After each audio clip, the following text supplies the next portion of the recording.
Hello friend, আসসালামু আলাইকুম। আশা করছি আপনারা সবাই ভালো আছেন।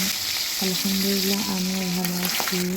কুমড়ো বড়ি, নতুন আলু, বেগুন দিয়ে কাতল মাছ রান্নাটা খুবই সহজ এবং সিম্পল হলেও আমি একটু ভিন্নভাবে আপনাদের সাথে রান্নাটা শেয়ার করছি। আশা করি আমার সাথেই থাকবেন। তো প্রথমেই আমি কড়াইয়ে তেল দিয়ে মাছগুলো খুব ভালো করে ভেজে নিব। মাছগুলো ভাজা হয়ে গেলে একই তেলে আমি আলু এবং বেগুনগুলো একটু ভালোভাবে ভেজে নেব। আলু বেগুন ভাজা হয়ে গেলে আমি উঠিয়ে নেব। তারপরে একটু সামান্য তেল দিয়ে আমি কুমড়ো বড়িগুলো একটু লাল করে ভেজে নেব।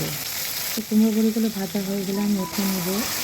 তারপর কড়াইয়ে আবার পরিমাণ মতো তেল দিয়ে পেঁয়াজ কুচি, কাঁচামরিচ ও আস্ত কিছু জিরা দিয়ে খুব ভালো করে নেড়ে চেড়ে হালকা বাদামি রঙের হয়ে এলে আমি মশলাগুলো অ্যাড করব।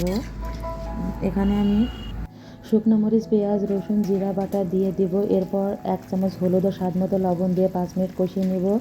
এরপর ভেজে রাখা আলু ও বেগুন দিয়ে 10 মিনিট কষিয়ে পরিমাণ মতো পানি দিয়ে কুমড়ো বড়ি দিয়ে দিব।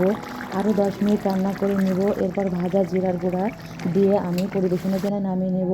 আমার ভিডিওটি ভালো লাগলে লাইক কমেন্ট করতে ভুলবেন না। তো আজ এই পর্যন্ত, আবারও দেখা হবে নতুন অন্য কোনো ভিডিও নিয়ে।